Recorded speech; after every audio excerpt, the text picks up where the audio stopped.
anak-anak yang memiliki kemampuan delay gratification yang bagus, pencapaian di bidang profesional mereka, di bidang bisnis mereka, di bidang apapun yang mereka tekuni, itu lebih tinggi, relatif lebih tinggi dibanding dengan yang tidak memiliki delay gratification. Jadi kita sebentar lagi nih mau bulan suci yang kita nanti nih, insya Allah nih.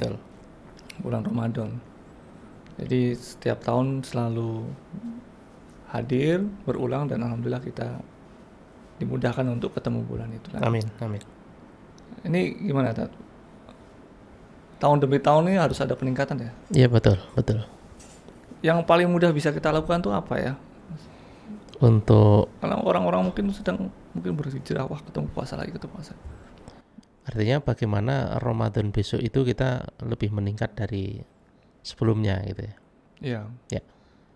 Tentu harus ada kesadaran bahwa Ramadan ini adalah sebuah training yang meningkatkan kualitas kita. Artinya gini, setiap orang itu kalau mau meningkat, kalau pengen meningkat itu kan butuh training kan.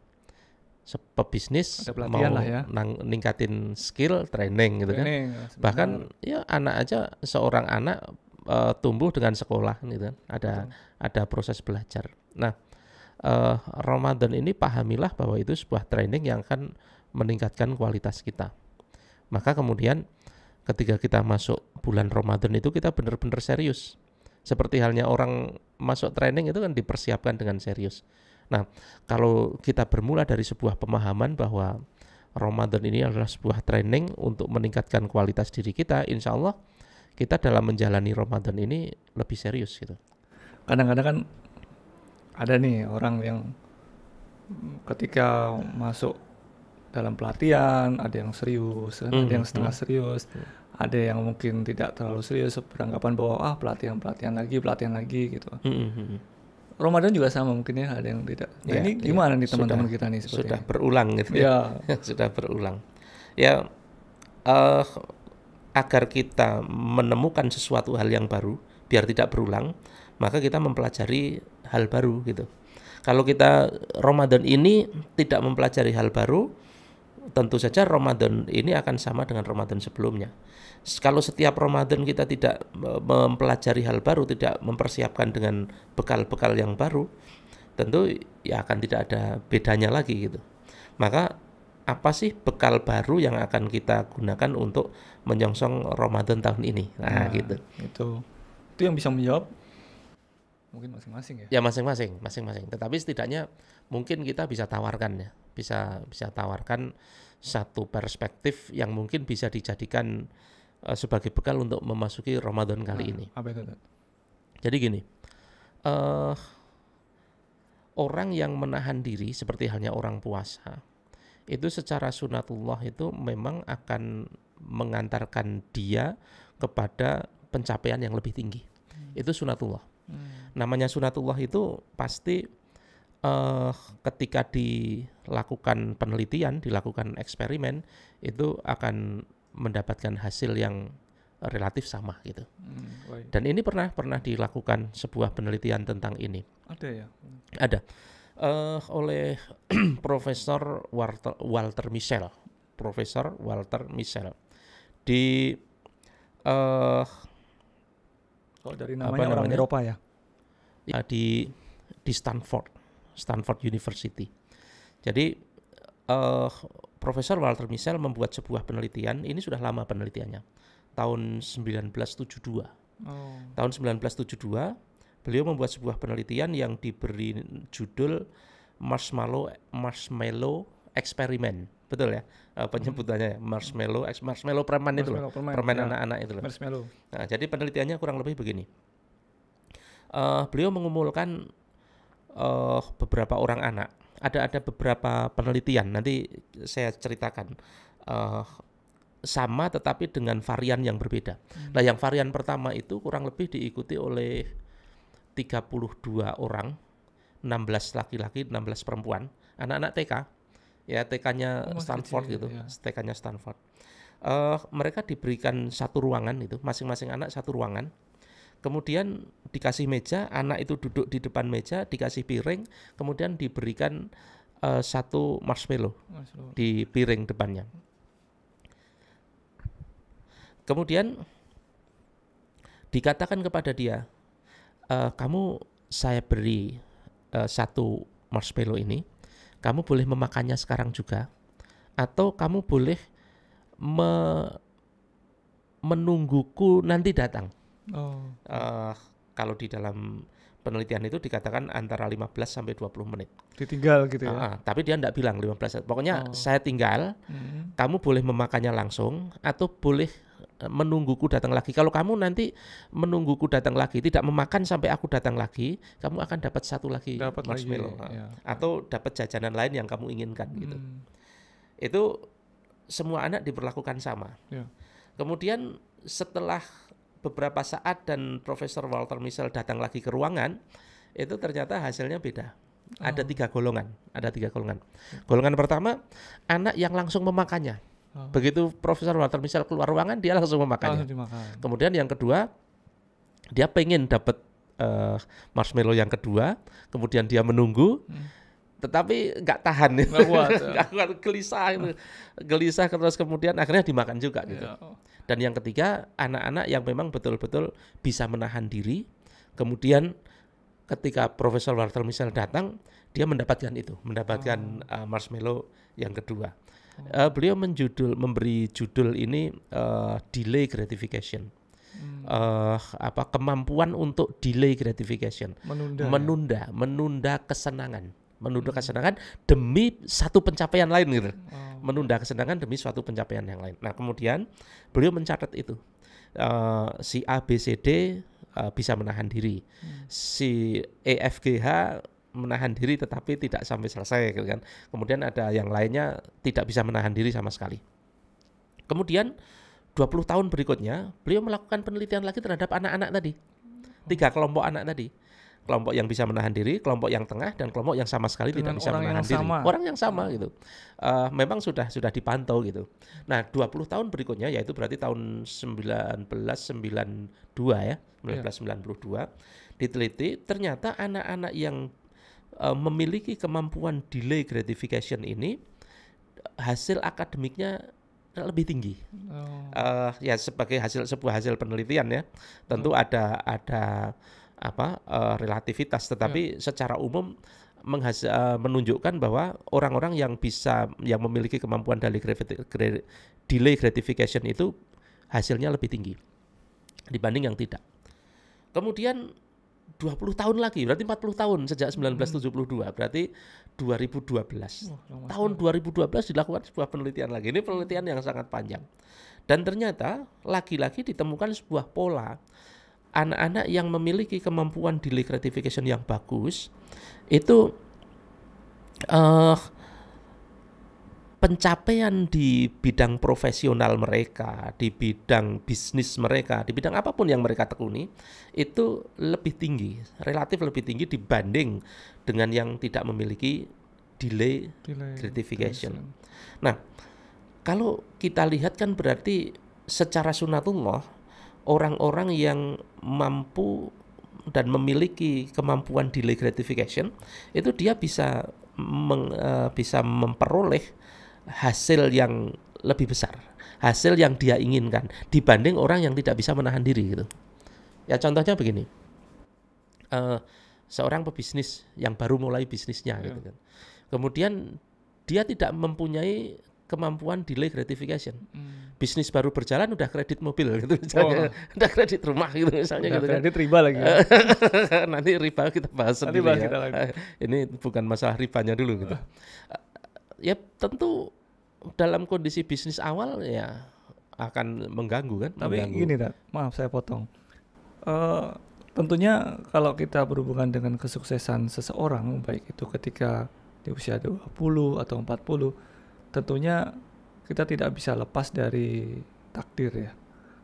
Tentunya apakah itu memiliki erat hubungan dengan sifat dirinya yang bisa menunda itu, delaynya itu, atau delaynya itu sebagai salah satu wasilah aja untuk bisa mencapai kesuksesan. Iya, jadi Ini kan tadi penelitian dari orang yang mungkin tidak memegang akidah Islam ya. Kita orang yang memegang akidah Islam paham tentang qadha qadar, bahwa ada qadha. Nah, itu menarik, nanti kapan-kapan bisa kita bahas. Nanti ada kita bahas khusus itu tentang qadha. Ada hal-hal yang di luar kendali kita. Tetapi ada juga hal-hal yang di dalam kendali kita.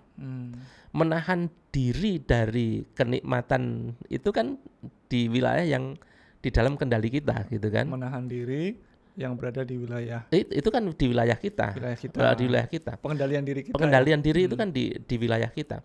Tetapi soal kita akan diberi rezeki berapa, kita akan diberi jabatan apa, itu kan kodonya itu. Tetapi ada wilayah yang di dalam kendali manusia. Nah, delay gratification itu di dalam kendali manusia sebenarnya. Maka sama-sama di bisnis misalnya, sebuah bisnis yang dijalankan oleh orang yang memiliki kemampuan delay gratification, itu tentu hasilnya akan berbeda dengan sebuah bisnis yang dijalankan orang yang tidak memiliki kemampuan delay gratification. Ini kita bukan ngomong soal omsetnya berapa ya. Tetapi bagaimana bisnis itu berkembang gitu. Tentu bisnis yang dikendalikan oleh orang yang memiliki kemampuan ini lebih bagus, jelas. Lebih bagus itu secara manajerial, secara kerapian, secara macam-macam, bukan soal omset. Nah, kalau soal omset itu baru kita ngomong soal qadha gitu. Iya, betul. Jadi Ramadan besok masih terkait dengan Ramadan. Apa nih yang mau ditingkatkan Ustadz nih? Nah, artinya gini, kalau memang kemampuan delay gratification itu bisa mengantarkan manusia pada pencapaian yang lebih tinggi, artinya puasa itu kan latihan yang Allah berikan untuk kita agar kita bisa terbiasa melakukan delay gratification kan. Es teh atau kopi itu halal, tapi di bulan puasa kita diberi pelatihan agar delay gratification. Nantilah setelah maghrib itu kan. Nanti setelah puasa kita jadi kemudian terbiasa. Nanti dulu lah, menikmatinya nanti dulu lah gitu. Gitu Mas. Ya. Jadi Ustaz sendiri apa targetnya nih Ramadan? Apa yang perlu ditinggalkan? Mau meningkatkan ya tentu saja gini, menjalani Ramadan yang lebih baik dari yang kemarin. Misalnya kemarin one day one juice ya, kalau sekarang mungkin one day two juice mungkin. Masya Allah. Mungkin gitu kan. Terus kemudian hal-hal yang terukur gitu, hal-hal yang terukur. Sementara hal-hal yang tidak terukur ya biarkan Allah. Soal diterima atau tidak itu urusan Allah. Tapi yang terukur itu kita. Tapi ada satu lagi yang menarik Mas Dimas, tentang delay gratification tadi. Itu kan penelitian standar. Artinya anak di dalam kondisi yang tidak ada distract. Bayangkan anak-anak di depan meja ada piring, ada marshmallow, tidak ada distract. Itu pasti susah banget kan? Susah banget kan? Iya. Susah banget. Nah, kemudian di dalam set yang lain itu sengaja didistract. Misalnya didistract dengan mainan. Didistract dengan teman. Didistract dengan televisi. Ini versi lain ya, dengan penelitian yang sama. Hasilnya tentu lain kan. Misalnya anak yang tadinya itu tidak bisa menahan, begitu dikasih distract mainan, boleh jadi dia bisa menahan. Oh gitu ya, baik. Berarti apa? Distract gangguan atas fokus kita kepada marshmallow tadi, itu bisa mengurangi ketertarikan kita kepada marshmallow dengan di switch ke yang lain. Lah ini di dalam Islam itu juga kita melihat itu. Betul. Misalnya begini, bagi orang yang sudah mampu menikah dianjurkan untuk segera menikah. Betul. Tetapi yang belum mampu untuk menikah, baik itu secara menafkahi dan lain sebagainya, dianjurkan untuk puasa. Puasa itu kan distract itu kan. Coba kalau orang tidak dikasih puasa, pasti fokusnya itu pada tertarik pada pengen segera nikah dan lain sebagainya. Tapi belum bisa, jatuhnya nanti di zina, mendekati zina. Maka diberi distract dengan puasa, dengan puasa sunnah dan lain sebagainya. Nah ini menarik itu. Artinya dari penelitian ini kita bisa mengambil beberapa hal yang ternyata apa yang disampaikan Rasul, kita tidak meragukan apa yang disampaikan Rasul. Untuk mengimani apa yang diperintahkan Rasul, kita tidak butuh penelitian itu. Betul. Tetapi penelitian itu setidaknya itu mengkalibrasi bahwa itu sunatullah gitu. Bahwa orang yang bisa menahan diri itu pencapaiannya lebih tinggi, itu sunatullah. Orang yang pengen menahan diri tidak bisa kemudian didistrak dengan hal-hal yang Rasul ajarkan, itu juga sesuai sunatullah kan gitu. Masya Allah. Jadi kalau misalnya kita lagi jalan, di satu jalan, kiri kanan ada pecel lele buka di siang hari, kemudian ada ayam, kemudian terbitlah aturan. Tidak boleh ada warung buka di siang hari. Itu bagian dari distract juga sebenarnya. Tapi distract yang baik ya. Iya, betul. Jadi sebenarnya bermanfaat dong teman-teman kita yang selalu mengingatkan tuh jangan buka warung di siang hari. Iya, memang betul. Karena kalau memang ada warung, otomatis seseorang akan menjadi satu pengen kan, dua kemungkinan untuk melakukan pelanggaran itu jadi lebih gampang gitu. Tapi nanti dikatakan tidak toleran ya monggo saja. Baik, kalau misalnya gini cara mendistrak teman-teman yang sedang berpuasa, kemudian supaya kita juga tidak mendolimi orang-orang yang tidak berpuasa. Sekarang ini sering terbalik nih. Yang berpuasa dianggap mendolimi yang tidak berpuasa. Kemudian kita ingetin nih warung-warung yang buka nih. Kalian kan muslim nih, tolong dong jaga teman-teman yang sedang berpuasa untuk tidak buka gitu. Kalau kita ini kan melayani yang tidak berpuasa. Itu gimana itu? Ya, dolim itu kan kata yang muncul dari khasanah Islam, dari Al-Quran. Maka kata dolim itu jangan dimaknai di luar makna Islam, kan begitu. Orang yang menjual daging babi, terus kemudian kita larang, itu tidak bisa disebut bahwa kita mendolimi penjual daging babi. Karena justru menjual daging babi itulah yang dolim. Kita kan sekali lagi dolim itu keluar dari khasanah Islam.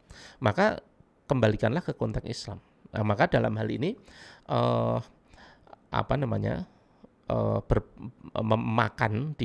makan siang hari di bulan Ramadan itu kan sebuah kedoliman. Maka memberi fasilitas, memudahkan seseorang untuk melakukan itu sebuah kedoliman.